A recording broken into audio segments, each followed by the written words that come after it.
இது March 15th அன்னைக்கு எடுத்த vlog தான். இது ஆல்மோட 3rd பர்த்டே செலிப்ரேஷன் வீடியோ தான் உங்ககிட்ட ஷேர் பண்ணியிருக்கேன். இந்த தடவை வீடியோ எடுக்கணும் பிளான் பண்ணவே இல்லை. ஃப்ரெண்ட்ஸ் எல்லாம் கொஞ்சம் கொஞ்சம் எடுத்திருந்தாங்க. அதெல்லாம் வாங்கி தான் ஒரு கண்டென்ட் வந்து ரெடி பண்ணியிருக்கேன். ஆலம் வந்து ஃபஸ்ட்டே சொல்லிட்டான். ஒரு 2 மாதத்துக்கு முன்னாடியே சொல்லிக்கிட்டே இருந்தான். அவனுக்கு வந்து ஜங்கிள் தீமில் தான் பர்த்டே கேக் வேணும் அப்படின்னு சொல்லிட்டு. நான் பெருசாக செலிப்ரேட் பண்ணலை. அதனால தான் சிம்பிளாக 2 பியர் மட்டும் ரெடி பண்ணி ஒரு கேக் வாங்கியிருந்தோம். டெக்கரேஷன்ஸ் கூட வீட்டில் இருக்கிறத வச்சு தான் ரெடி பண்ணியிருந்தேன். நம்பர் 3 மட்டும் வெளியே போய் வாங்கியிருந்தோம்.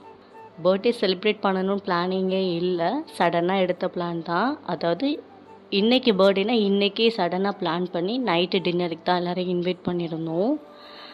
அதுவுமே யாரையுமே கூப்பிடல. க்ளோஸ் ரிலேட்டிவ்ஸ் கூப்பிட்டுட்டு என்னோடய சிஸ்டர் இன் லவ் கூப்பிட்ருந்தோம். அன்றைக்கி டின்னருக்கு என்னெல்லாம் பண்ணியிருந்தேன்னு பார்க்கலாமா? ஜீரக சம்பா ரைஸில் சிக்கன் பிரியாணி, சிக்கன் 65, தயிர் வெங்காயம், அது கூட வந்துட்டு கத்திரிக்காய் கட்டா ரெடி பண்ணியிருந்தேன். இது பண்ணுறதுக்கே டைம் வந்து சரி ஆயிடுச்சு. நோம்பு திறந்துட்டு தான் செய்கிறதுக்கே ஸ்டார்ட் பண்ணியிருந்தோம். செய்ய ஸ்டார்ட் பண்ணும்போது டைம் பார்த்திங்கன்னா ஒரு 7 o'clock ஆகிடுச்சு. முடிக்கிறதுக்கு 9:30 ஆகிடுச்சு.